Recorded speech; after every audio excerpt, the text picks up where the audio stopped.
24 hours a day, this is Spectrum on air, the colorful voice of radio.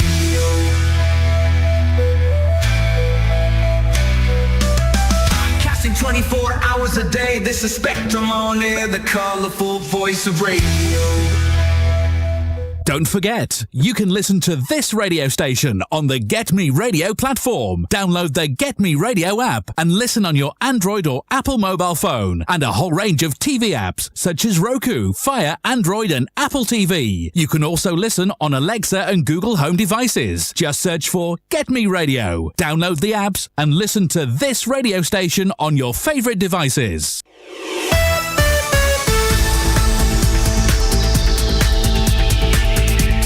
You are listening to Spectrum on Air,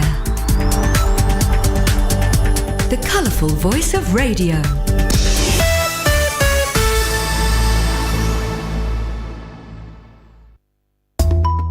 You are listening to Spectrum on Air.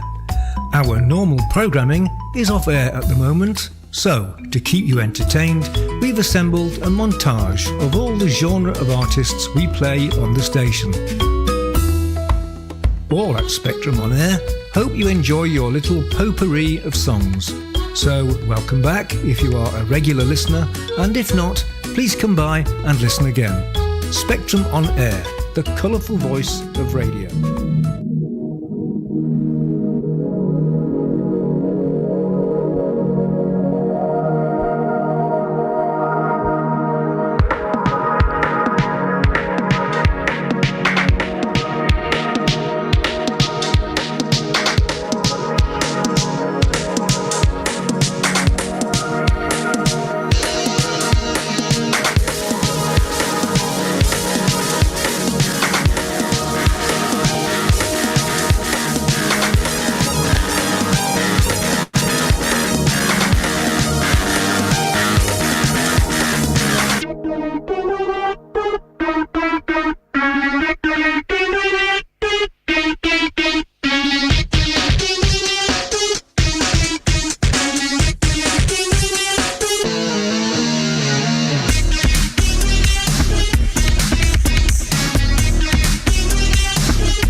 Welcome to another episode of the Bandcamp Hour. This is in fact episode 112 of the Bandcamp Hour.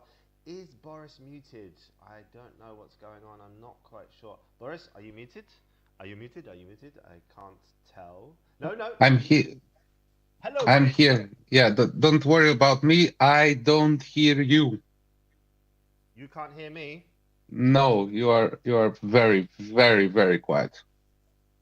Can you hear me now, Mr. Boris? Much better. Much better.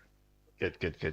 Thank you for letting me know. Sorry, I'm just walking away from the microphone while I sort this out.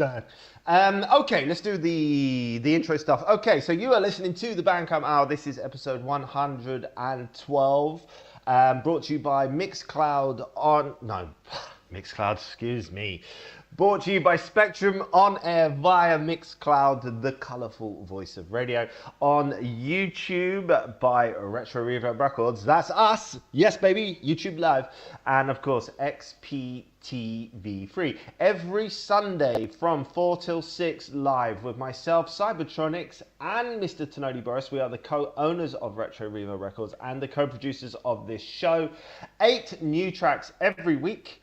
8 opinions, maybe about 10 dad jokes, and some chat and some banter along the way. How are you feeling today, Mr. Boris? Thank you for joining me as always. I'm feeling well. Thank you for asking. And you? I am feeling lethargic. Lethargic. Yes, I think it might be the weather. I had to have a cup of coffee before I came on show. I just got no energy. And my legs felt tired and heavy today. Don't know why. I tried to jump this morning. I couldn't. Couldn't jump. Couldn't jump at all. Right, I have muted most of the chat notifications on my phone because I do realise that is an issue, but I need them on in general. I need my phone during the show. That's for sure. Okay, listen, Boris. So I'd like to start the show. We're going to play a track called Undertow by Vaporeon. And I've got a few bits and bobs to talk about before we played it just before I start this conversation, I know we've had this conversation before, but I'm going to bring up a couple of other points about it. And this isn't a dig at Vaporeon, who was honest with me. He said yes, there was AI involved in the use of the track. He didn't want to talk about it. He said that he feels it's a very divisive topic. Where people get like very black and white about it, where they either say it's 100% wrong or they're on, they don't mind using it.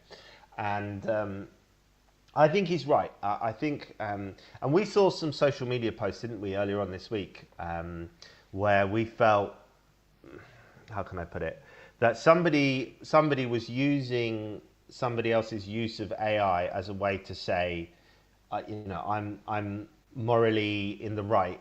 I don't use AI, and anyone who does is wrong. Which, listen, I'm not necessarily saying that somebody who thinks that the use of AI, they're wrong to think that.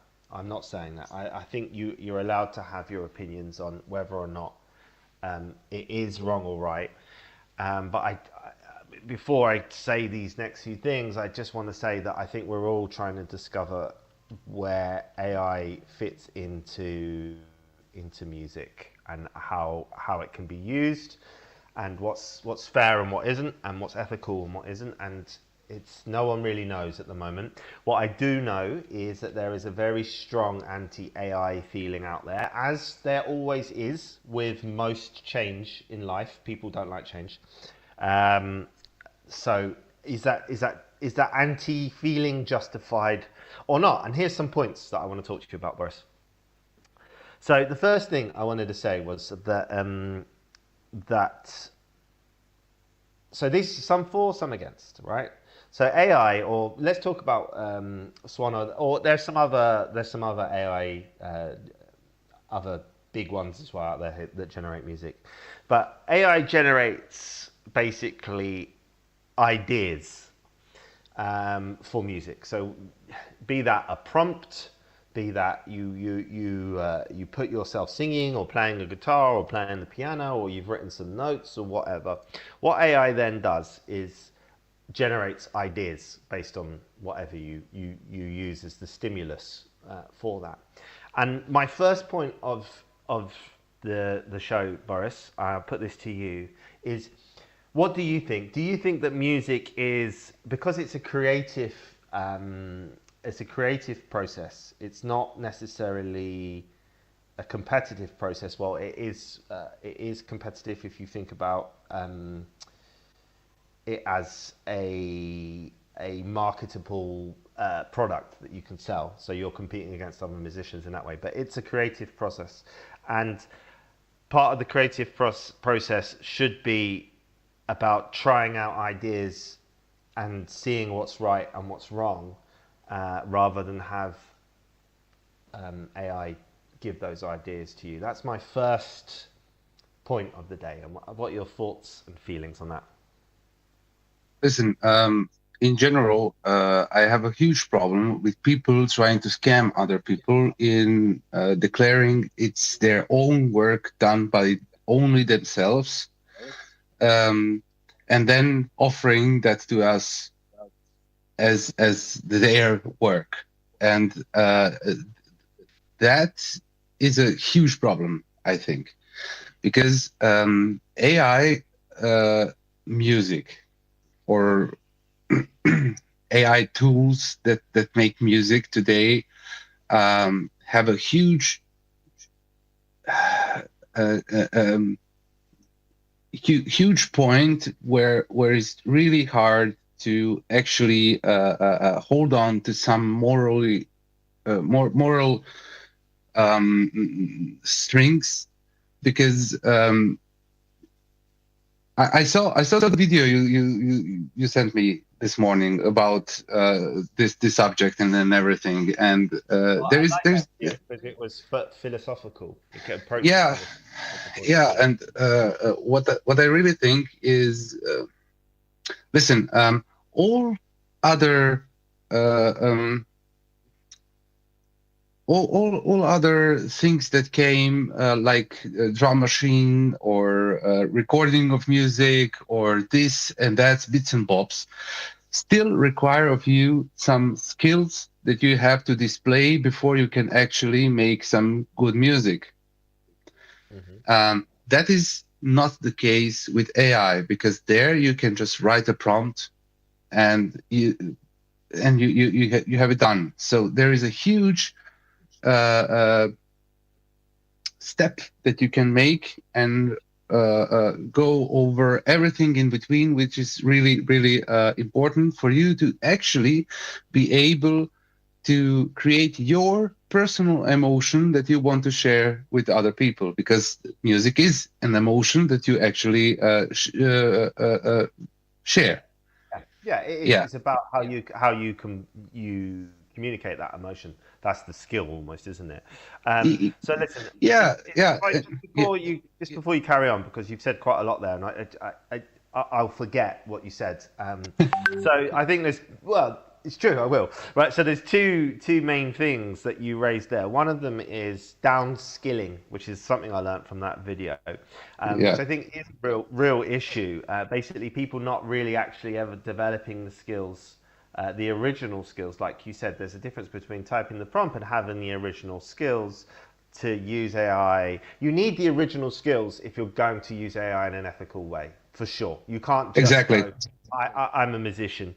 And then what might happen is that we don't see any more genuine music acts anymore, especially live music acts, because they're not real musicians. They are people who use computers. The second one is, you mentioned, you used the word scam, which is quite a strong word, but I understand why you have chosen that word, because you are thinking of it from point of view, if someone presents something as their work, and they're trying to make other people think that's their work, especially if they're profiting from it, if they're making money. Yes, yeah, especially then. So if people didn't sell AI music and they just gave it away, it wouldn't be a product anymore. It would be just a thing, and then people wouldn't be able to argue. I mean, would you have such a problem then? No, not really. Okay. I mean, considering that most AI music exists on Spotify that almost doesn't pay anything anyway. Maybe there's less of a scam going on. My job here is, I'm not arguing for or against at all. I'm not saying anything. I'm literally asking questions and seeing what Boris thinks. Right, but the next point I got from this video, which I thought was a really good one, is that you can't cheat in music, because music is not a sport. It's about creating emotions and communicating them. Mm-hmm. What do you feel about that? Like, because scam is a synonym of cheat, isn't it? Really? Yes. Yeah. So listen, as you know, I like to dabble in this AI as well, because I do think so. Everything aside, because also my opinion in this everything is very divided, and I'm really having a hard time actually taking a real stand and saying this is what I think, and from now on till the end of the time, this is my opinion. I'm really struggling to have that kind of stance, because the thing change from perspective to perspective. So from the perspective as an artist, as myself, because I am an artist, I do have these all skills that you need to have to produce music, but I lack time lately. because I'm a working man and music doesn't pay really well, and I have to work. I have to be a family man. I have wife and children. I have other responsibilities as a grown-up man. So time for making music is so gap where I can make music is ever smaller, and AI kind of is kind of a bridge for me to get to the end idea of some of the sketches I make throughout the day, because I get ideas like when I'm working or when I'm with my kid or I don't know. So and then I collect those in my head, and then I have like a half an hour, and then I write few samples, and then I put it inside, and then I let it create me some interesting ideas, and so on and so on. But on the other hand, I would never release something like that, because then I will be in a situation where I have to tell people, listen, people, I did this with AI. Exactly. And today, I'm coming back to your question actually. And today it's really hard to explain people that you actually use that in an ethical way, because what exactly is an ethical way, and where do you not cheat here? Because if I play something, and Suno does it amazingly. So what I do, I play parts like bass, lead sounds, and so on and so on. I make several loops, like beginning, middle, and the end, and then I put everything inside of Suno, and I make me a song out of it. But not everything inside is made by me. So there is a lot of feeling where actually AI does it itself, and then to be able to claim it as your own is actually very, very unstable grounds, especially today. I mean, listen, you could go back and forth about like MIDIs recreate sounds, for example. They're not actually the sounds of the instrument. Nowadays most live performances have some kind of auto tune. It's very smooth. It's very vocally, so it's very easy, and it probably enhances the experience of the people in the crowd. In all honesty, listen. Program like Melodyne, I use that program for a long time now. Melodyne can create layers of vocal, based on something you sung. So you sing something, and then you create complete backtrack, everything you can create in the software itself. Is that cheating?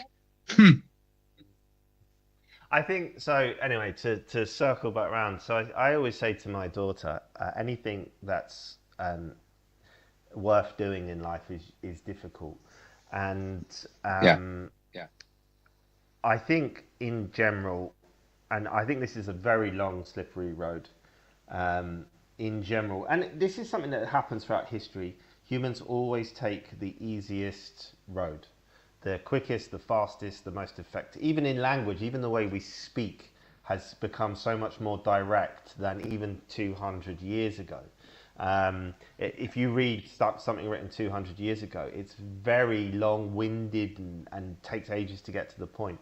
But I think in general, we have definitely, as humans, we are running the risk of losing the value of taking your time.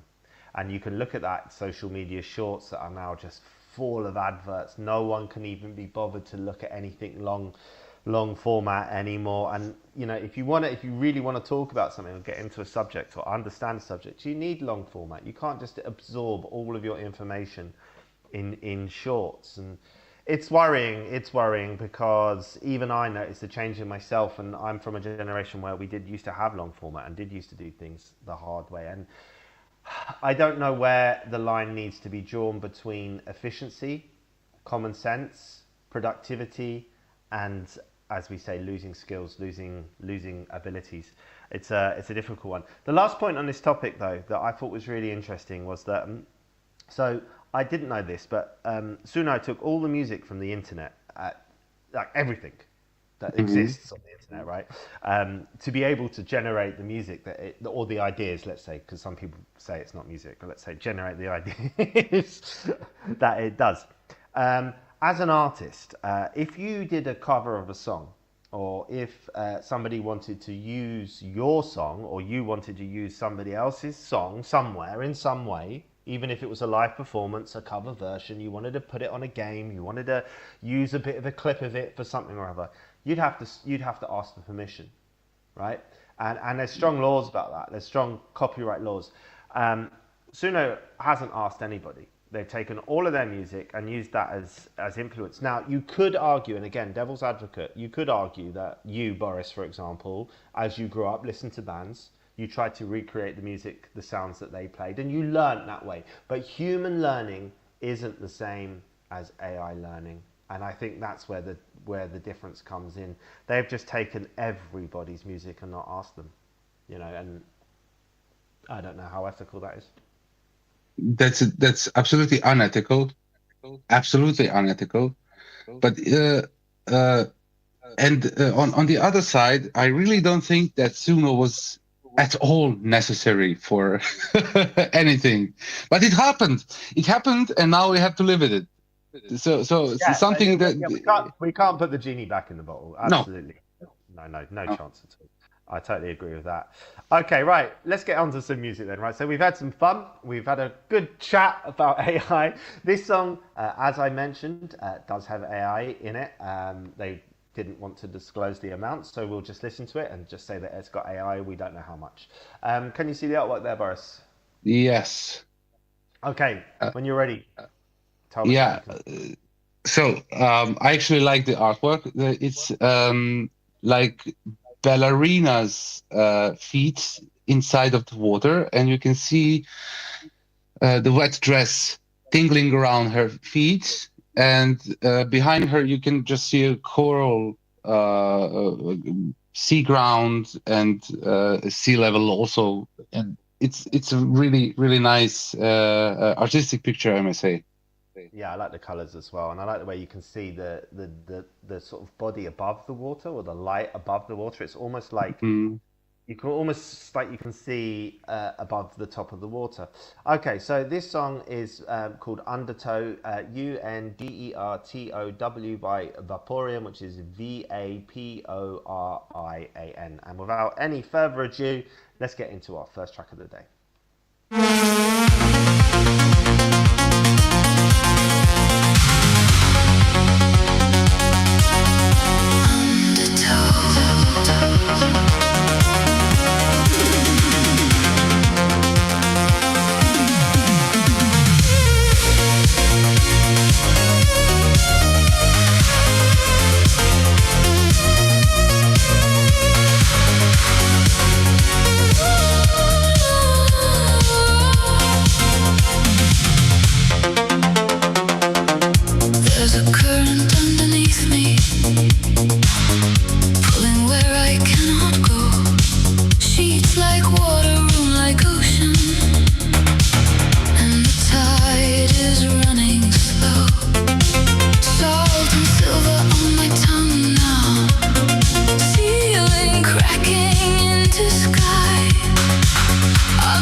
Deeper than I'll ever know.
door.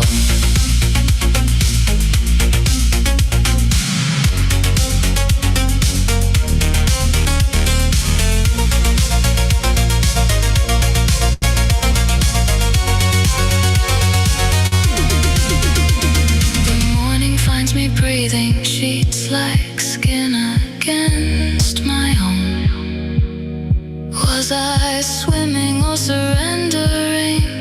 Was I lost or finally known? The ceiling's back, the lights returned. The pool is slipping through, but somewhere underneath my skin, the water's pulling too.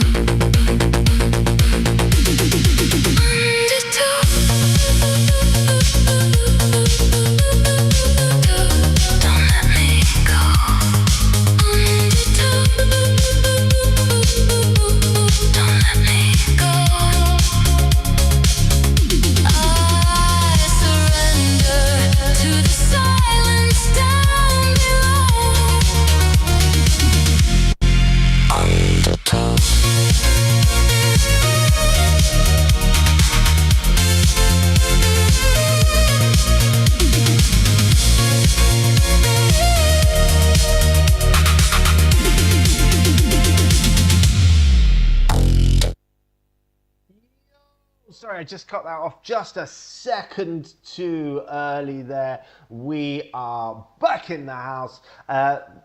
Sorry if Boris's picture's a bit dark. We have tried to quickly sort it out in the break, but we're not quite sure exactly what we can do. But apologies, it's a small technical issue that we will look at next time. I'm going to start off by saying, though, Boris, I didn't hate that song. I didn't hate it. I liked the, you know, when the voice went from like really sort of high pitched, like, and then it went all robotic. I kind of liked that switch in the vocals. I thought it had almost like, there was bits of it that had slight ABBA vocals to me, like very sort of poppy. I liked the sounds. The bass was good. I just quite enjoyed the track. However, I did notice immediately that it's got that AI quality, that production value to it, but very crisp. And I, like I said, we don't actually know how much of that is AI from him and how much isn't. We had another guy, and we obviously can't say his name. We had another guy who swore to us that it wasn't AI, and I said, okay, no problem, then let's send us all the stuff. And he never, when I kept pushing back saying, no, I'm going to need to see the actual project, he never sent the project. No. We so got some fade pictures of audio spectre from something else and his project allegedly, and yeah, it was actually a mess. Well, listen, maybe he got too busy. He's never had a chance to get back to it. Of course. I don't know. Let's leave it there. But I mean, he was like very. It's definitely not AI. It's definitely not AI. And when I said, can I see the stems? They never materialized. So let's leave it there. Right. Okay. What did you think of the track? We've done the AI bit. Let's just talk about the track. No. So listen, what I can definitely say is that the song doesn't scream AI. No. It's you can hear the human input here definitely, and that's something I always appreciate even when I listen to AI music, because it's really important, especially to me. I could hear bits and bobs done by AI, but actually I think this is this kind of process what will become acceptable quite fast, and that's actually he did everything himself. He actually put the parts that he couldn't do himself inside of the Suno, or any other music AI program, and made it make made some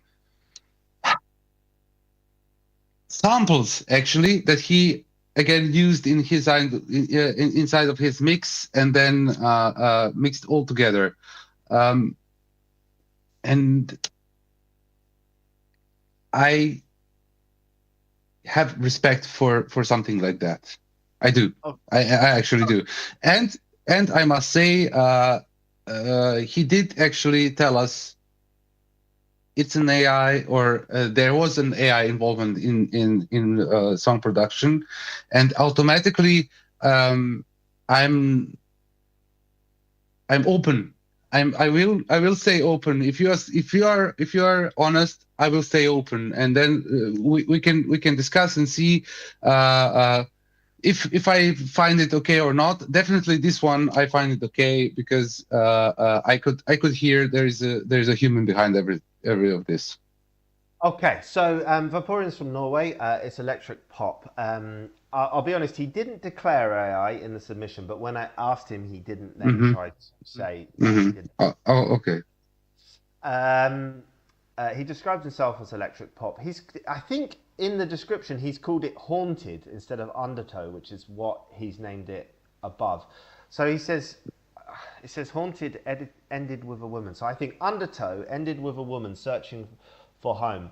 I'm home at last, she sang. I can see the light. Undertow picks up somewhere after that light fades. The same character returns, but this time she's looking for solid ground. She's already in the water and she's letting go. Undertone is the second chapter in a trilogy where, and it says haunted again, I think he means undertow, where undertow moved through corridors, or maybe haunted is the character, I don't know. Where haunted or undertow moved through the corridor of might have been all longing and borrowed sweaters that don't quite fit. Undertow collapses the distance. Can't understand this. The bed becomes ocean, the ceiling dissolves into the open sky, and somewhere in the chorus what sounds like surrender quietly turns into a choice. Musically, undertow runs a sub-bass pulses and low building arpeggios that spiral before pulling back. Okay, there we go. Right, okay, so if you enjoyed that, then go and support Vaporian. We've given him a couple of opportunities actually. We played his track Night Rider, and we also played Celestial Interlude and Redemption Arc. So I do like what he does. Typically with an AI track, it would immediately go straight to a 2.5. If it's a good AI track, maybe 3.5. I quite liked it. I'm going to go 3.75. We don't go above 4 for an AI track. That's for sure. What are you going to give it? 3.5.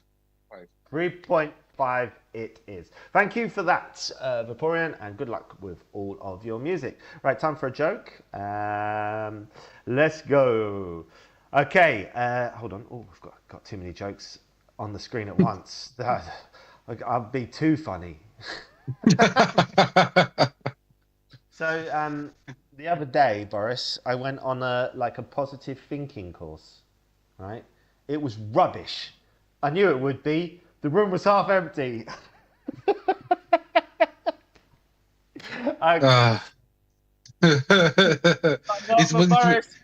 It wasn't half full, huh? No, it was not half full. It was rubbish. It was terrible. Okay, what should we play next? All right, let's go with Dying Stars, Nebula Forge. And I shall get done it. See, it's not just you, it does it to me. There you go. Artwork, Nebula Forge, where is it? Why can't I see it? There she is. Okay, I'm just going to sort out the picture, Boris, so if you wouldn't mind just helping me out describing what you can see while I sort out Groover, the image on Groover. Yeah, so there's a silhouette of a man and it looks like he's what is it called? I don't know. A tree. So part of the tree, what is in a bush? No. Part of the tree, what's in the ground. The Roots. Roots. Oh, yeah. So he looks like he's kind of roots in tree roots. It's quite hard to describe, and he's all in neon colors. He looks like his legs are sort of surrounded by the roots of a tree, and he can't move. He's almost like caught inside of the tree, in the branches and the leaves. Is that what you're trying to say? Like he's rooted into the tree. Yeah, and he's like made of branches. He's a tree man. He's a tree man. He's a tree man. Okay, he says his name is Giovanni. He's from Italy. Nebula Forge is Nebula, new word, Forge. He says, hi, I'm Giovanni from Nebula Forge. I've just released a new track called Dying Stars. It's a dark cinematic electronic piece with a cosmetic and atmospheric mood, blending electronic textures, deep low end and immersive sci-fi feeling. There we go. Anything else you'd like to say? No, just all about what he's hoping to do. Do you like the artwork? I do. I like the font of Nebula Forge. I like the fading from that blue to pink. I think it looks really cool and modern. It looks crisp. I like it on the back. I like the colours of the man. But he's not like a real man, is he? He's like a computer generated 3D man, but you can see loads of little lines and stuff. Anyway, it's very, very, very cool. Shall we listen to the song? Yes. Okay, so this is Dying Stars by Nebula Forge.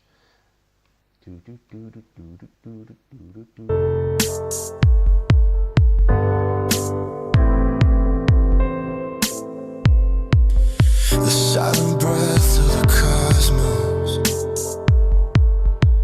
before time learned how to count itself, there was only potential, an ocean of infinite possibility. Nebula formless in that space. It is the idea that existence is not an accident, but a convergence, matter folding into consciousness,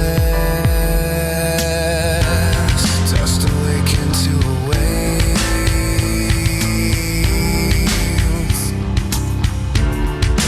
How can life emerge from particles drifting in endless darkness?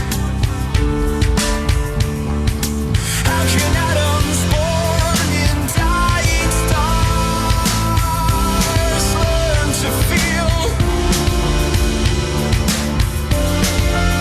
How can life emerge from particles drifting in endless darkness? How can atoms born in dying stars learn to feel?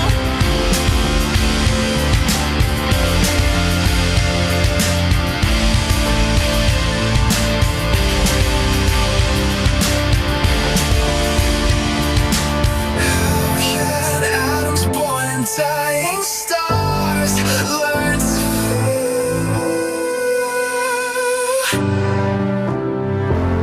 How can life emerge from particles drifting in endless darkness?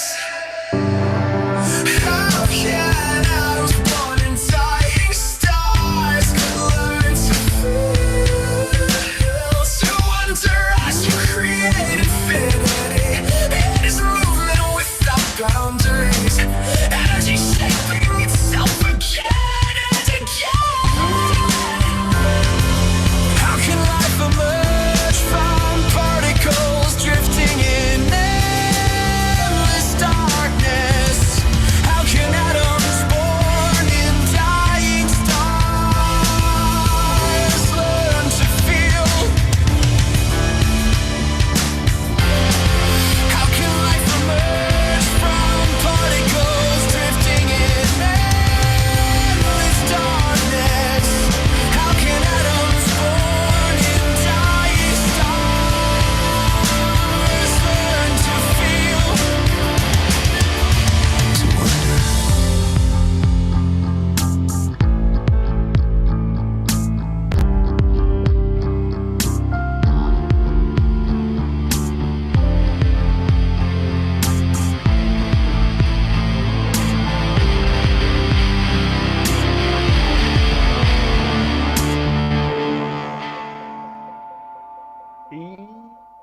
Yes, you are back in the house. This is episode 112 of the Bandcamp Hour. My name is Cybertronix. I am here with Tenodi Boris. This show is brought to you by Spectrum on Air, the colourful voice of radio. Retro Reverb Records, of course, on YouTube Live now. Big shout to all of YouTube Massive. Big shout to this Mixcloud Live crew and anyone listening in on XPTV free, of course. This show is brought to you every Sunday from 4 till 6 live, 8 tracks, so you don't have to scour through all the releases. We do electronic music and synthwave is what we focus on. Sometimes a little bit of electric rock, a little bit of alternative electric, but there's a nice mix always. Just to let you know, there's some other shows available also on Spectrum on Air. You can listen to Tony Ingledow, that's Tuesdays, Thursdays, Fridays and Saturdays with his show Afternoon Delight. Real Room Radio with Joe Caldwell, Mondays, Tuesdays and Sundays. The Bandcamp Hour repeats on Tuesdays at 10 p.m. and Wednesdays at 2 a.m. for all of you night owls. Hypnotica Electronica with Matt Mackenzie's. Those are on Fridays, Saturdays and Tuesday. Let's scroll down a little bit further. Steve Jordan with the Eclectic Electric Synth Show. That's Wednesday, Friday and Sunday. Let's do one more. Let's do Electric Wave Show with Stuart Calder, Friday, Monday and Thursday. Go to spectrumonair.com/shows to find out the full schedule and enjoy all of this broadcasting pleasure that we bring to you. Boris, I'm going to let you go first, my man. What did you think? I found this song very hard to listen. Very, very hard to follow what's going on, and the text was like a like a class from from physics, and the energy and the vibe was aiming to something like Linkin Park and similar bands from the time, like electronic rock. Mm-hmm. But as I said, the lyrics were all over the place, not really fluent. It kind of ruined the song for me, to be honest. Nothing in the song was bad, just it was kind of very, very interestingly put together, and definitely not for me. As I always say, it's my opinion. It's very subjective, and music is very subjective. It's practically not possible to take it objectively. Objectively, everything was okay. A mix was decent. The kick bass was a bit too loud in the mix, and but I would definitely look at the format that you take making a song. It's supposed to be very emotional, like electro rock, something that would take you out and really make you think a little bit, because the lyrics were heavy and very, very artistic, but still I don't think that every piece in this puzzle is in its right place, to be honest. Okay, so I like the lyrics. I thought they were cool, and I enjoyed the vocal element of the song a lot. In fact, there was a little bit at the beginning that made the hairs on my arm stand up. I checked. This is not AI. So that guy was singing, and for me, very, very nice quality to his vocals, gravelly, emotional. I do agree with you. So I like it more than you. I do agree with you about the arrangement a little bit. It was a little bit hard to follow sometimes. There was a few little moments where the vocals kind of like it felt like he was struggling to fit them in.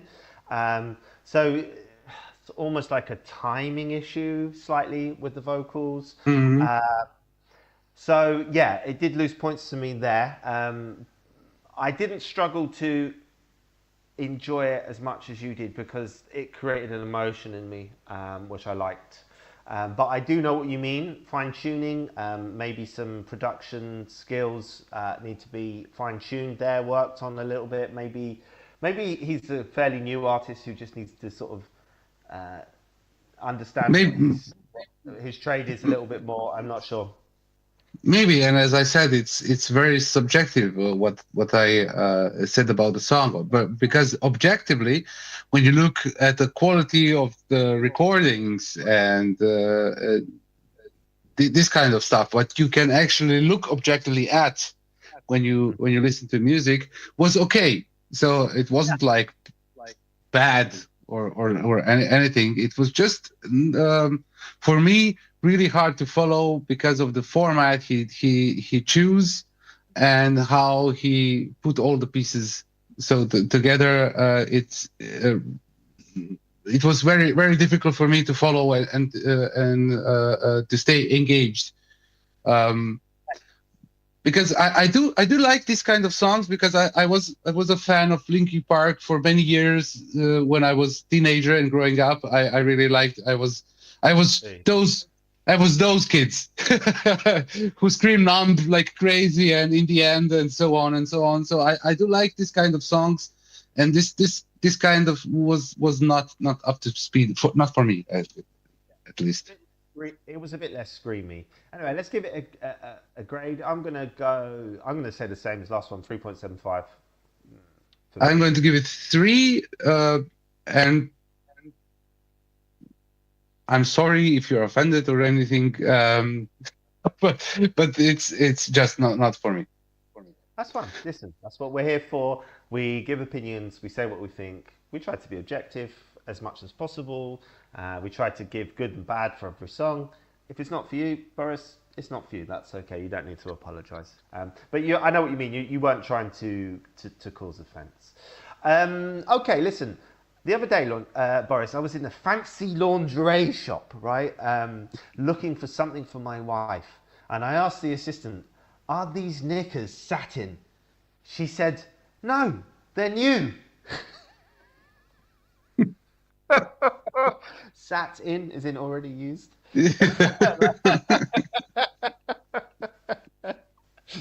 Okay, right, that's 2 that haven't worked. I give up. Right, here's the artwork for the next track.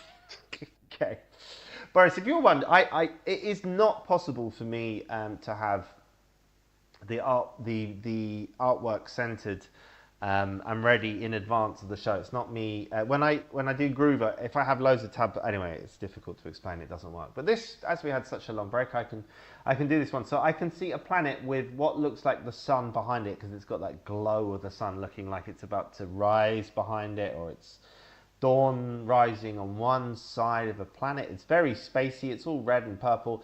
In the left, it's got some Asian writing. I don't know. It looks maybe Chinese, but I'm not sure. And I have no idea what it might mean. The track is called Spaceman Vocal Mix, I think.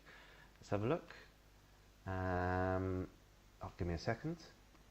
Yeah, it's called Spaceman Vocal Mix by Laser Boomerang, which is Lazer, new word, boomerang, as in what they have in Australia, Boomerang, and it says Igres Creme for some reason as well. I don't know why.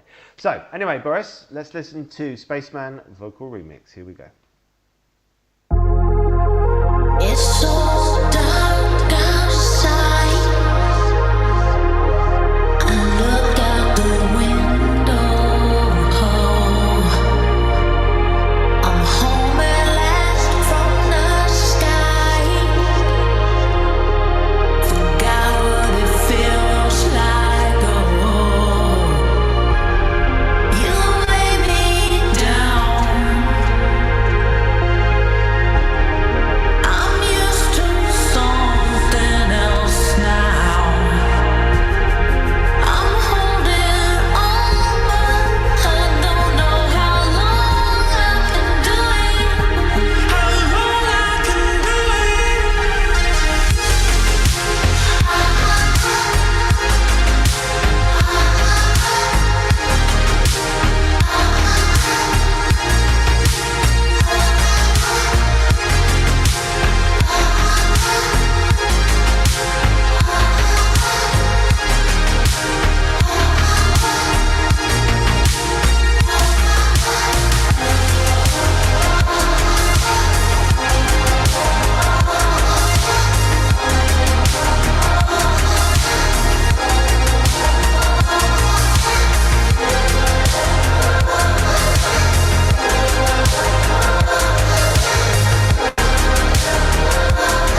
yes, people. We are back. That was. Oh, it's blank. It's so dark outside. Stop all that nonsense. My goodness. What is going on? What an idiot I am. Right, okay. That was Space something or other with something or other by somebody or other.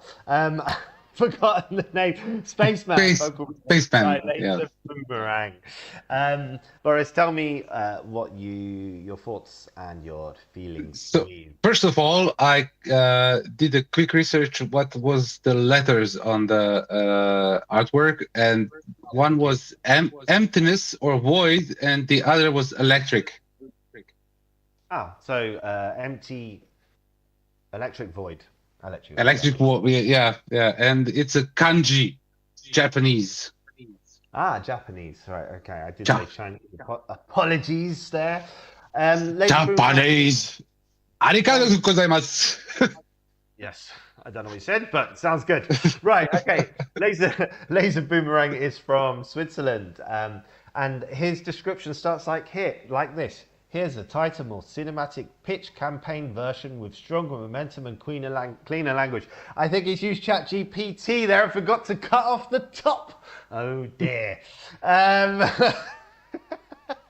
Just days after releasing the Synthwave anthem Spaceman, Laser Boomerang and Igres, which is IGRES, received an unexpected message from Creme, CRE with an accent ME, along with a fully realized vocal remix finished and ready to launch. Inspired instantly by the track, Creme transformed Spaceman within hours, reimagining the original into something darker, deeper, and emotionally charged. The result is more than a remix, it's a bold evolution of the record itself. Right, there we go. Right, that's a nice description. Well, we don't actually know the original to be able to judge it if it's good or bad remix of the original, but maybe even better because we can give an honest opinion to the piece itself. And I must say it was a bit too slow for my taste. Mix and master was all in right places. I did like these airy vocals that were all the time present. Yeah, and I did like the palette of sounds that he used, all the synths and nice 707s probably, or Lin drums, very typical for synthwave music. It was very retrowave, very synthwavy, but still kind of fresh in a ways. It was not like pure synthwave. It had some like cyberpunk moments here and there. Nothing crazy or at all aggressive. What would normally cyberpunk be? But definitely there was some kind of note that you could actually imagine it in some environment where some cyberpunk environment, definitely like a background music of what? Dystopian space cyberpunk. Dystopian space cyberpunk synthwave. Yeah. No. I think you've actually sometimes you know, I'm not sure if it happens the other way around, but you've said everything that I thought. Exactly. I think from what you said, we experienced the tune in exactly the same way. I thought also it was a little bit too slow, but you know, it was slow for me, but it wasn't slow for what it was meant to be. So good. I liked it. I liked the reverby, vocally kind of feel to the track. Which is the only thing you didn't really mention that I might say, but it was good. It's good. Nice to have a bit of actual synthwave on the show as well. I'm gonna go 4. 4 is fair. 4 is fair. 4 is fair. Good. We agree on the. Not only do we agree on the description, we agree on the score. Right. Go and support that as always, and with all the tracks. If you like them. You can go and find them, add them to your playlist. If you've got the finances, go and buy them. Go and follow them on social media. Go and show some support. Because as we said at the beginning, everyone nowadays, no one cares. No one pays attention for more than 30 seconds. Go and change the narrative. Be part of the solution, not the problem. Right, Boris, the other day I stopped by the side of the road and I saw a little shack, a little wooden thing. And it was selling lobster tails for €5. So I went up to the guy, gave him the money, and he said, "Oh, that's echoing. Can you hear that?" You're echoing. Me too. Not anymore. Good. And he said, "Once upon a time, long ago, there lived a lobster."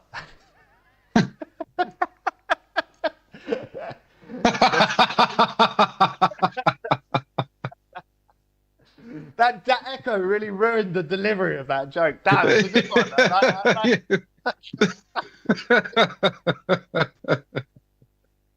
A lobster tale, a fairy tale.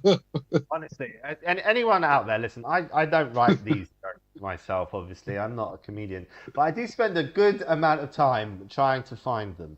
And I can tell you now that I annoy my wife, my family, everyone, because I've just constantly got like a long list of jokes in my head that I read and listen to every week. And I found some really good sources for jokes, and that was a good one. I should probably credit them at some point. Maybe I will. Okay, let's go back to this. It's our release of the week, and there is the artwork. It's another release by Luva. We had the sort of jazzy pop synthwave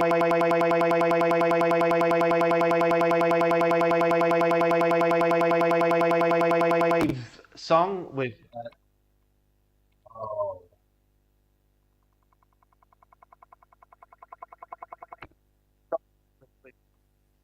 that's definitely not me. I'm not quite sure what to do with that. That went absolutely funky. Oh,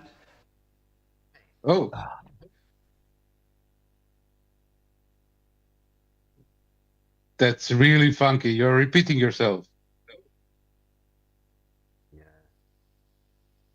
Let's just see if it's stopped. So,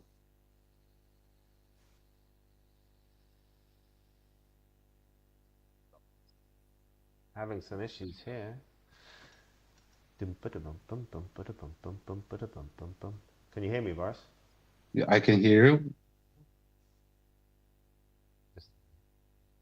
That is. Okay, I'm going to try something. All right, hold on 1 second, please.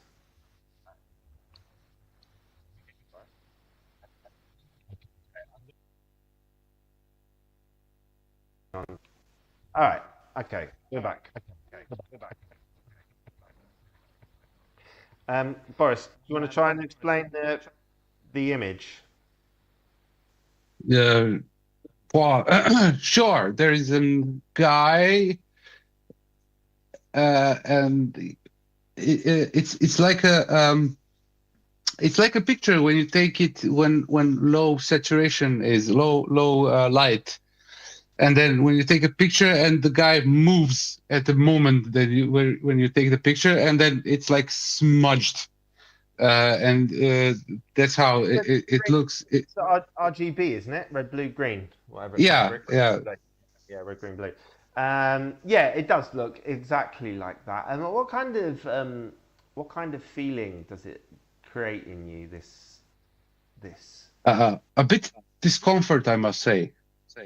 Yeah, actually, that's what I got. Almost like, do you know what? It kind of reminds me of Murder. I don't know why. To me, it's like bipolar. Maybe, yeah. I'm getting anger. Definitely anger, yeah. I'm getting anger. That's why I'm saying, say, maybe he's like a thing. I've worked out what the problem was, I think. So I'm quite pleased with myself for sorting it out. Well done, me. Well done, me. Technician extraordinaire. You know, last time I said that, you put a short up of me saying how how rubbish I was at OBS. It wasn't OBS. That's the problem. Was inside Sam. Okay, I think. Well, Nick will tell me if I'm wrong, but I think it was. Yeah, I won't make fun of you anymore. It was funny once. Keep doing it. I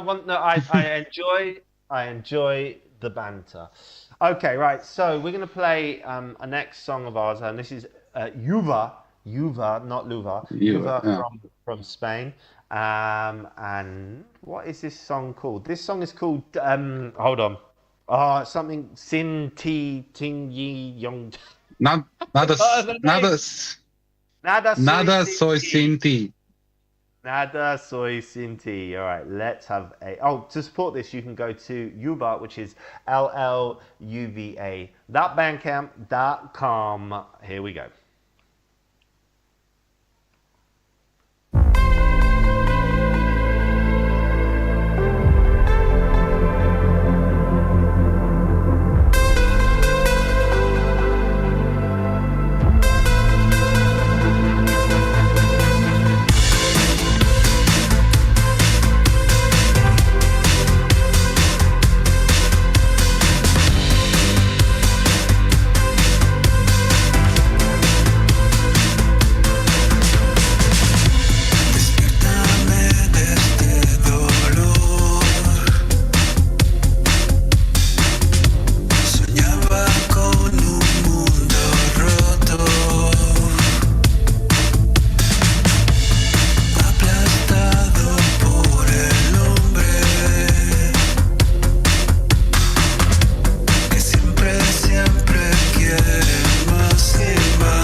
although it did cut off there. I don't know if that's a problem at our end that we should have checked.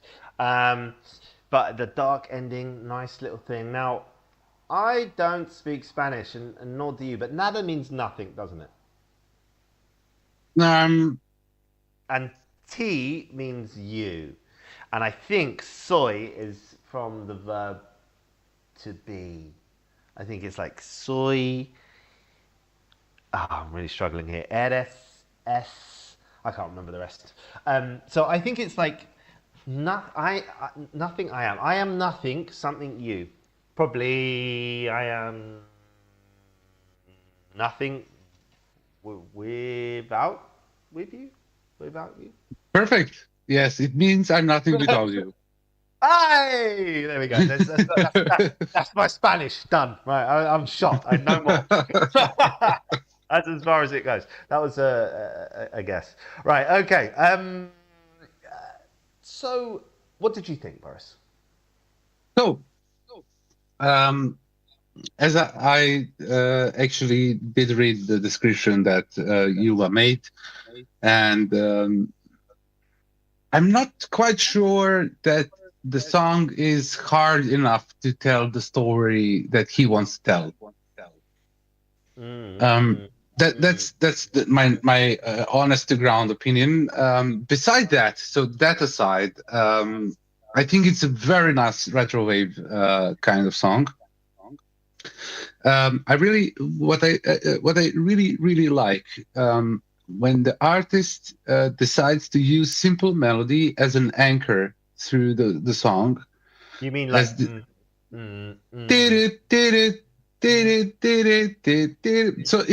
it's like two three tones repeating throughout the song, but it's an anchor, and it holds the listener throughout the song. So when you have that, then you have the freedom to actually experiment behind that anchor, so to say, and it leaves you freedom and space to do whatever you want. And it's a very powerful weapon done by very great genius musicians throughout the history. So from Mozart to like Jean-Michel Jarre, or I don't know, Queen, and so on and so on. Building that, or like B.B. King. He's really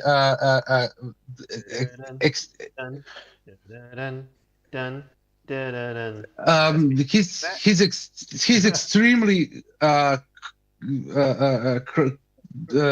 skillful to use one tone or few tones and anchor it inside of the song, and then doing whatever he wants. And it's a really skillful way to show that you know what you're doing. And I'm kind of that's something that I like to do with my songs. I like simple melodies, and then in the background experimenting with sounds and stuff. So that being said, and why actually I was blabbering so much about it, it's because you probably haven't noticed that the drums in the song were real. It wasn't like drum machine. No, I didn't. No, you're right. I didn't notice. Yeah, because you were focused actually on this kind of nice melody that was going on in front, and that's why I can say this is a hybrid retrowave or a hybrid synthwave, so to say, because there was a real drum there and real rhythm section, and it's. I find Lua's music in general very clever, very smart. Well, that's what I was going to say, actually. I was sort of just waiting for you to stop blabbering. But what I was going to say is, when we're talking about downskilling, that is not the case with Yuva. He's a real musician, and there's a lot of thought and time and skill that goes into his music. And unfortunately for him, because of the way that his music is packaged, there are many people who won't really appreciate what's going on, and they would listen to that and they would prefer to listen to an AI song in comparison to that. And it's a real shame for him, because he is well, I think very talented personally, very clever, very talented, and he's also up against the language barrier. We're singing in Spanish, so sometimes what he's singing is not landing with the audience. But I think he's brilliant. I think he's absolutely brilliant. So I enjoyed that track. If we don't give it a score, we won't get through the rest of the tracks today. 4.2 2.5 for me. Not quite. The reason I'm giving that after everything we said is actually that track for me isn't really 100% like my cup of tea. It's not like I don't like it. I quite liked it, but it's not exactly my favorite style. But it was very good, as you said. So 4.25 for me. Okay, so in short, there is a advice I can definitely give is to pay more attention to the hook, because the melody was an anchor, but it wasn't actually a hook. There isn't a hook in this song, and that's the only problem this song has, that the listener doesn't have this moment to be like, oh, this is what's going on. And that's why I also stay with you with 425, because if there was, it's a tiny little detail, something that was missing, and that was preventing the song to be like half score higher, but definitely a very strong and nice song. Echoing again. I asked my girlfriend to meet me at the gym, but she never came. So I guess we aren't going to work out.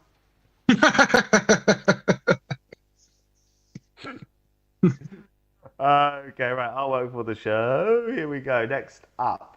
Okay, so here, actually, I'll let you describe because I have to go over and just sort out the Groover page. So if you don't mind quickly doing that for me, Boris, I would appreciate that. Thank you. The music might start while you're talking. Ignore it. It's not my fault. No, wrong one, wrong song. Yeah. Now it's behind us. Might still. Go. Describe it. You're up. It's all you. Yeah. So definitely a nice piece of artwork. I really like it. It's very neon, very retro, very synthwave. Sorry. There is a goddess, a girl lifting to the heavens or stars or space. Yep. There is a very interesting font. It's written Nymph DNA. And then so her bottom half is becoming a DNA pattern. And she's it's the double helix. That's what it's called. Yeah. Yeah, and around her is left. It's actually like a mirror copy, like pink and blue, with our Milky Way galaxy and some planets around it, and it's quite cinematic, whole experience, and it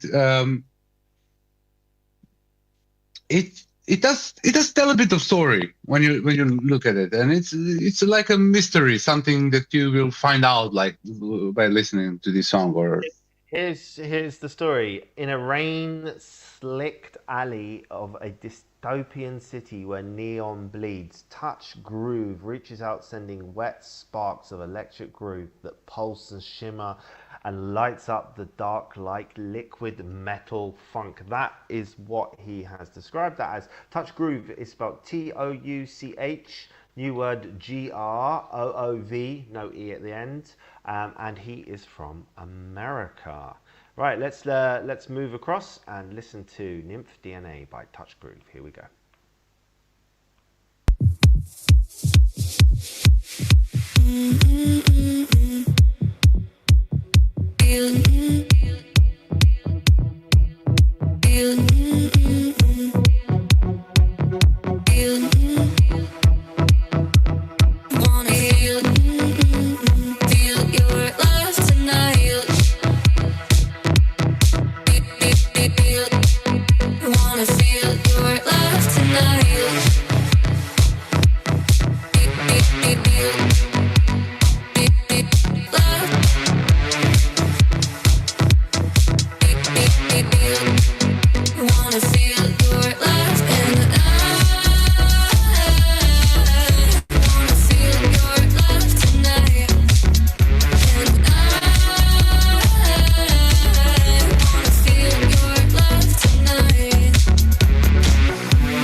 Truly a sinner. Sex was my savior. If DNA it killed me. Truly a sinner. Sex was my savior. If DNA it killed me.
Yes, big shout goes out to all the Mixcloud massive, all of you over there on YouTube and catch up. Don't forget that we have a Discord server. Come and be part of the community. You can join us and tell us what you think about tracks, and just let us know what you think in general of the show and the format and anything we can do to make it better. Oh, okay, Boris, let's pass over to you for the moment. What were your thoughts and feelings? First of all, I must say these kind of songs are my cup of tea. I like this kind of tech house or minimal techno vibe. I really, really enjoy that. On the other hand, that does feel not refined enough, quite harsh in the mix. The arrangement of the song felt a bit lazy as well. I do understand, because I really, really like this kind of music, and DJ or a producer at this kind of music would chase the feeling more than would chase actually the refinement of the production itself. And I do respect that, but even with that in mind, I would say this come a bit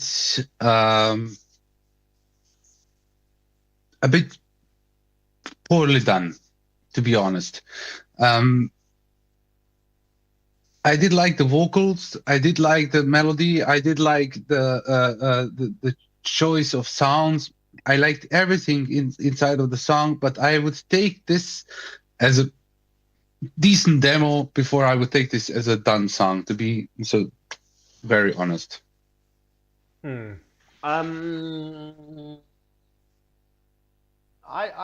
didn't get demo vibes, if I'm honest for you. I just thought it was good. I know what you mean. It didn't jump out, like really powerful, super well done, anything like that. I'm with you just on all of the sounds. Everything was where it needed to be. I liked that sort of bass line, everything else. It was quite good. I'm just gonna give it a 3.5 I think, just 3.5 out of. To 325 from me at best, to be honest, because hi-hats which came here and there were too loud, and yeah, there's a lot more to do with refinement, the song to sound much better. But I think there is an amazing idea behind it. I actually enjoyed it. Good. All right. So remember last week I had a load of cow jokes. Do you remember? Yeah. What do you call a cow with 3 legs, lean? What do you call Yeah, and levitating. Yes. And what ground beef. Come in. What do you call a rude cow? What? Beef jerky.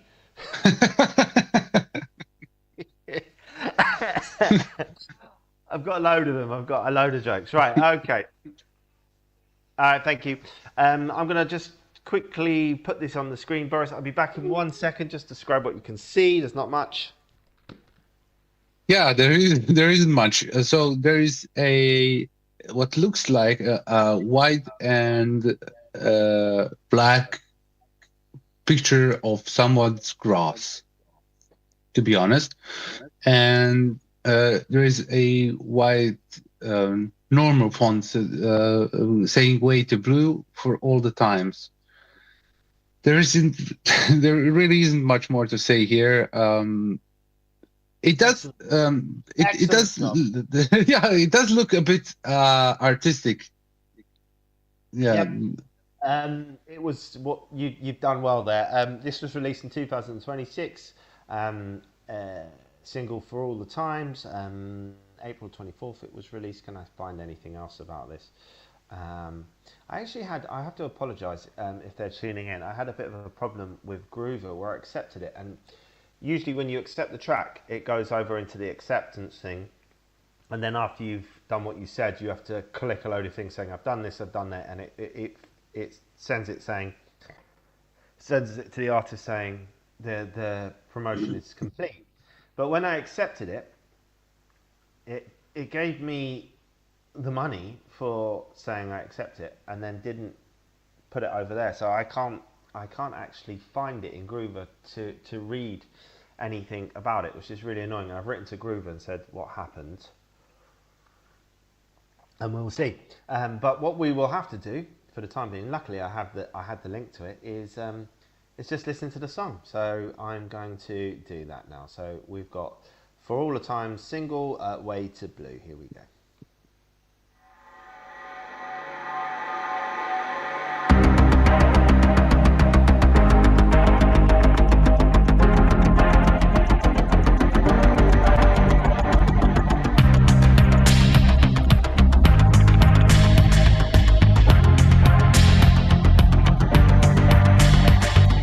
Into my soul, breaking the ice. What can I say tonight?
yes. You are listening to episode 112 of the Bandcamp Hour.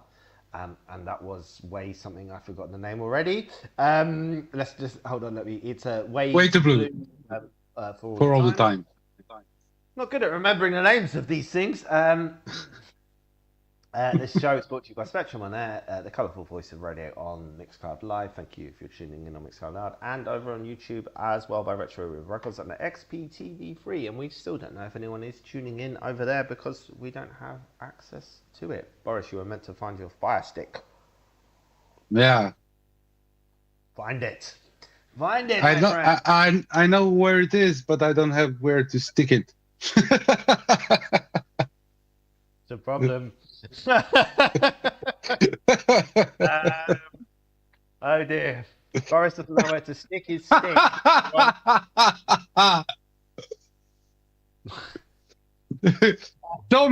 So many jokes coming out, but none of them you can say. I didn't say a single one. Didn't say a single stick joke at all. Right, okay. Yes, and of course Cybertronix lowers the tone as usual. Right, okay, so I got sort of like post-punk, electronic post-punk, kind of, it felt a bit British to me. It's dark, quite dark, not super dark, a little bit dark, melodic, had a nice sort of rhythm through it. Didn't mind the guys' vocals, didn't love them, but they were decent. Like the drums, like the bass. I liked the arrangement.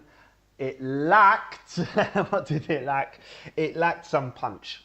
Something hooky, some like really emotional bit with the vocals, maybe a little kind of drop or change of pace or something like that. But apart from that, a really well packaged, nice tune. In lane, as you would say, Boris, you like to say.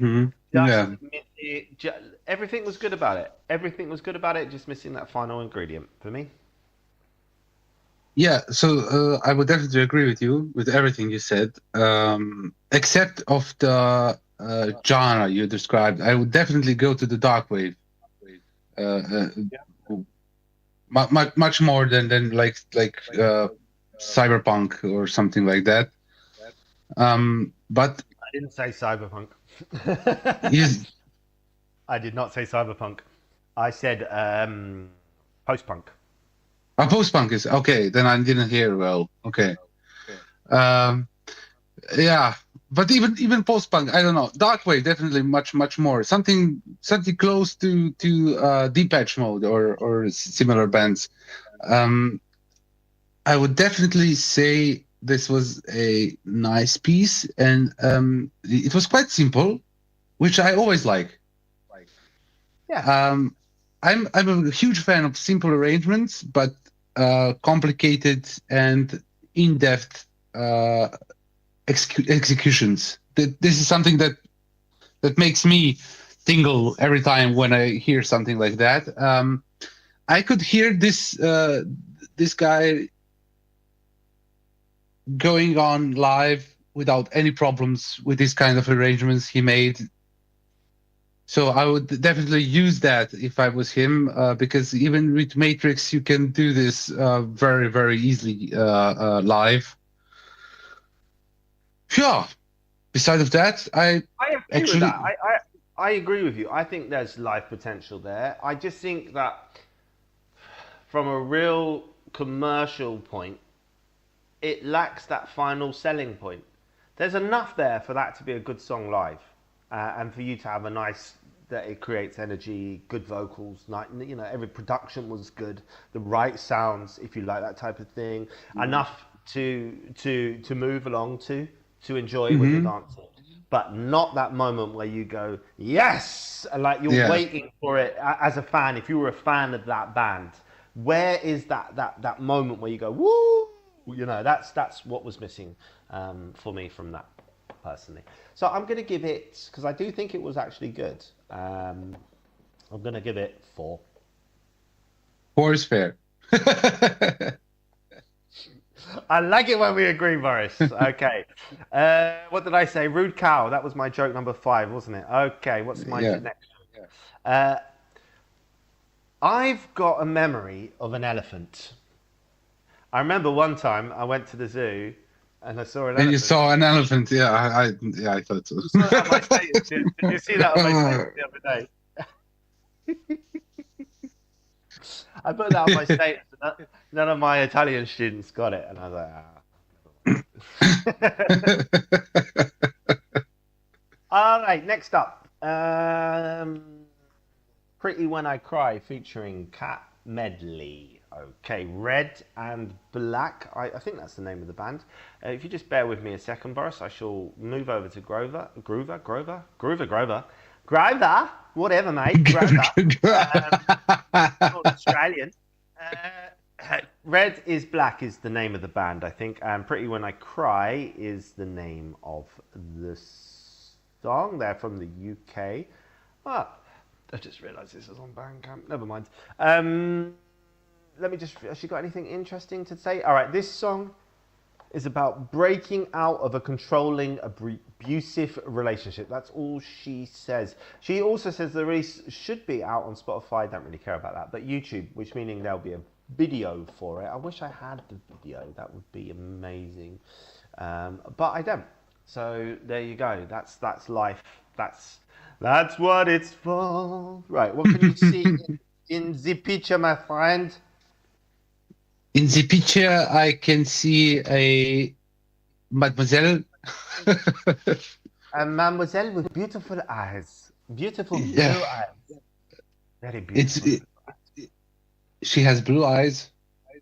She does, I believe. I can't see. Okay. I think so. I think looking at them, there's purple light over it. I guess they could be green. They're definitely not brown.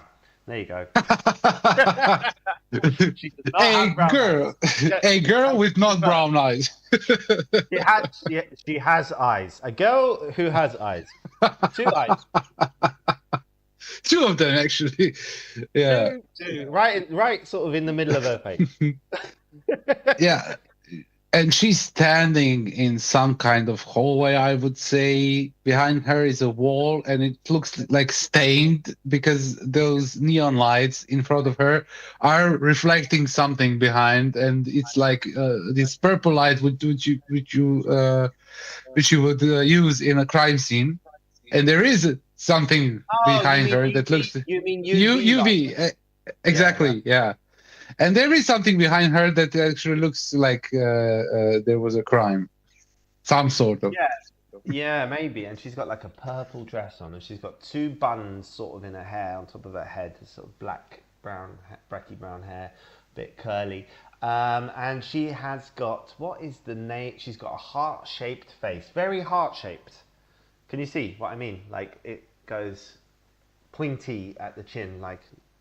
Anyway, heart-shaped faces on women are very... If you would take an axe and strike it in the middle, it would be definitely heart-shaped. What I'm getting at is that I find her quite attractive. That's that's what I'm trying to say without saying it. I think she's good looking, but that has got nothing to do with the artwork whatsoever. All right, let's listen to "Pretty When I Cry." Here we go.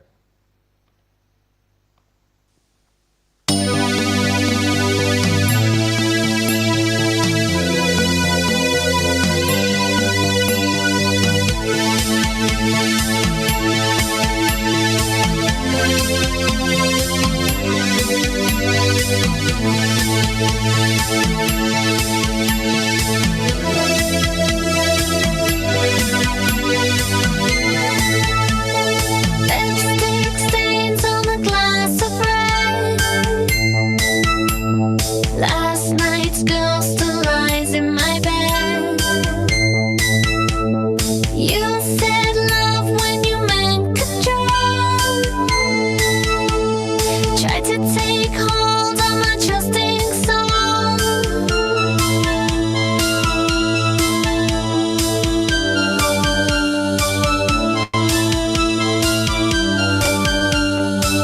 Your words were slick, one mine were real. Our hearts so pure, now turned to steel. Always there in my closed eyes. You said I look pretty when I cry.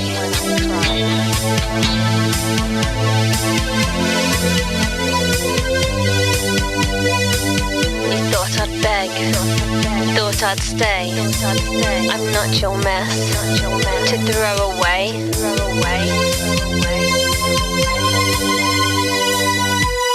I wear my pain like velvet skin, soft to touch but won't let it in. You broke me just to feel alive. I live in the ruins you left behind. You can lie, but I remember why. I'm still standing, pretty when I cry. Flickering lights, apartments cold. Your name's still there in my phone. But when you call, I just let it ring. Silence says the loudest things.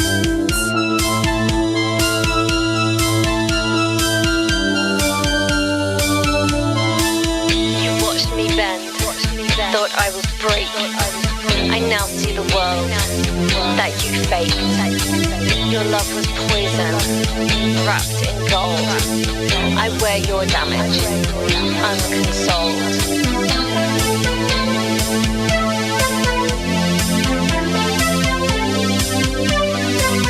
With every scar, I made it art.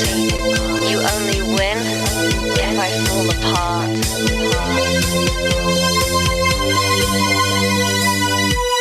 I wear my pain like velvet skin, soft to touch but won't let it in. You broke me just to feel alive.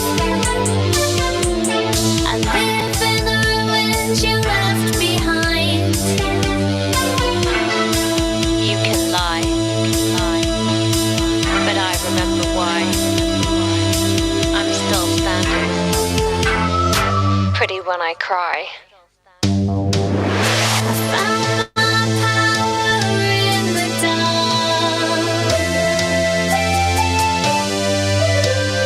Made a crown out of broken parts.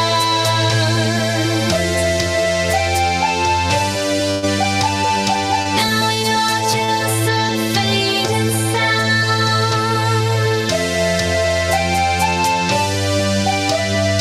While I rise without looking down.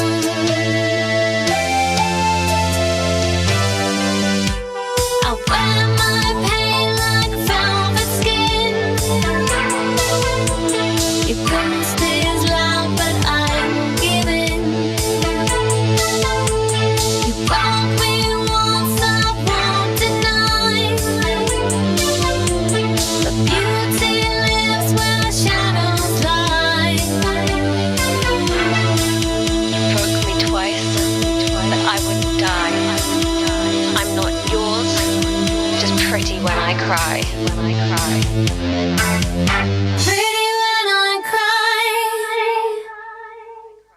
Okay, and we are back in the house. My name is Cybertronix. I'm here with Tenodi Boris. I don't know what that is about. Let's get the right artwork up. There we go. Boris, what did you think? There's a bit of a weird bunch of pros and cons for me in that track. There were some moments there where I thought, oh, they've lost it, and then that I liked. She was definitely very British, that's for sure. Pretty when I cry. Go on, you can go first. Go. So it is very experimental, I must say. It's a simple arrangement, like made like we talked about last time, like Casio, the tone bank. Like someone had just this kind of keyboard, and he records it from that keyboard, and that's everything he had in his arsenal. And it is what it is. But we have to produce a song out of this. Yeah, the production was a bit. Simple. Low end. Yeah, simple. Yeah, Simple, very, very simple. And it was a bit long. It was, But you would quite expect a long song out of this. I'm not sure why. I thought it was very repetitive in the vocal delivery. And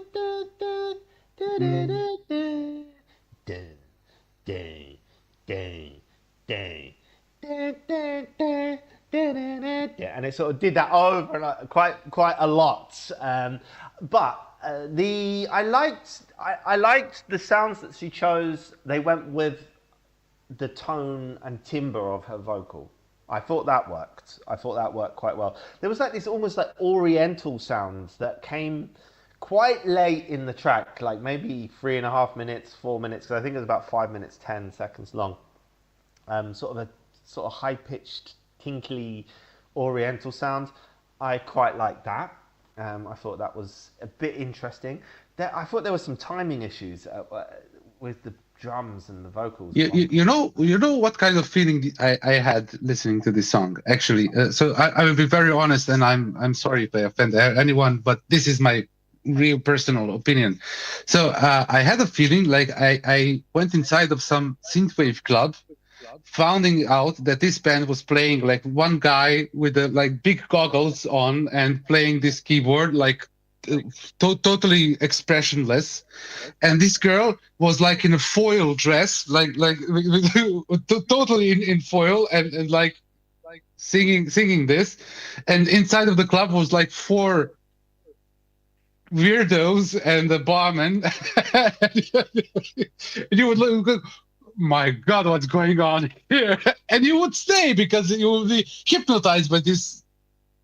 It would be kind of funky, kind of cool, kind of interesting, kind of weird. Yeah, I mean, synthwave is so niche, isn't it? Like when it comes to live performances, they do tend to be quite not that well attended. I've seen quite a lot of videos and pictures from events, not just recently, just over the last 5 years, and they're very hard to fill. But I mean, maybe venues are hard to fill with live music now anyway. I don't know. Maybe it's not just a synthwave thing.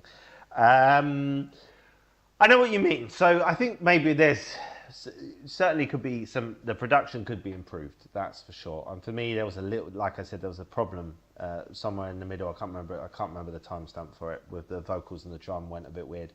But let's talk about the positives. Didn't mind the vocals. Thought the sound palette went well with the vocals. It was quite interesting. It was quite experimental. It wasn't.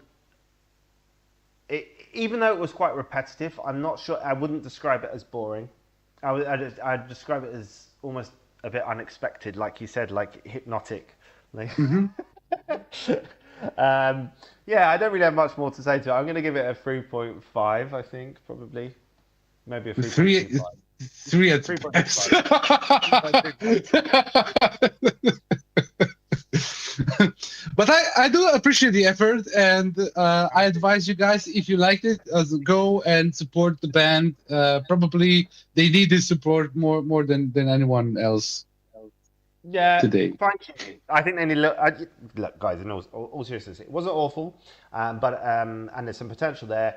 It needs some fine tuning. You need to just think about how you're going to present it a little bit more. But apart from that, and maybe a nice comment on their site, or a few clicks, or I don't know, would spark the plug, and maybe they would do much better next time. I feel like they're the kind of people who could get a bit of a cult following, actually. Like, you know, like a niche following, like people. I generally wouldn't be surprised to open their page and there was like 5,000 followers or something like that. They could have a lot of fans. Honestly, I really do. Okay, right. We better get on to the last track of the day, which is by Lukasz, which I if it's a play on words for how it's written, Lukasz would be Polish. I'm not sure though, because I had a problem with this one disappearing as well on Groover, which was thoroughly annoying. I will let you describe it for me, please. Wow, it looks like a video game. There's 3 pictures on it, and on a left upper picture, upper side is divided in 2 pictures, and the down is one large. And yeah, on the left side you can see a sand dune and the sun behind it, and it's dark for some reason. On the right side, you can see a tunnel, like a 3D tunnel. You would see a polygon tunnel in like 80s, 90s games, like Commodore 128 or similar. Exactly. Very yeah, and very yeah, and there's a few shapes that are coming out of this tunnel, and some Japanese letter in the middle. And on the bottom, you can see a ball, a sand dune again, and behind it, it's a polygon tunnel again, but it's square, a square polygon tunnel, like you would see in the game like Rush. What's the Speed Rush, or what's the name of those quite popular games from 80s, 70s, 80s? Can't remember. But it's good artwork, though. Listen, let's play the song because we're going to run out of time. Okay, let's do it. Yeah, where is the song? One second. Timeless, there we go. All right.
back in the house. I actually liked that one, Boris. What did you? I thought it was Yeah, I think you saved the best for last today. shame. I would like to actually go in detail about this song, but we don't really have the time for that. Oh, no, you've got a couple of minutes. Gone. I would definitely say a perfect synthwave song to in my opinion, because there was enough of different something else, but it still was a 100% synthwave song, and I quite enjoyed this. And it's exactly what I actually told you before. It is a simple melody, but very in-depth execution of every little sound that happened today here in this song, and I actually quite enjoyed it. Yeah, me too. It kind of took me off into this little dream. Really easy to listen to, just nodding my head along. Kind of sleepy, but nice in a very sort of the artwork really went with it. I'm gonna give it a 4.5 because that was a good synthwave track, quite original, well produced, well made, well thought through. Good sounds everywhere where they needed to be. I actually forget what the tracks sound like because I pick them and I try to not remember them.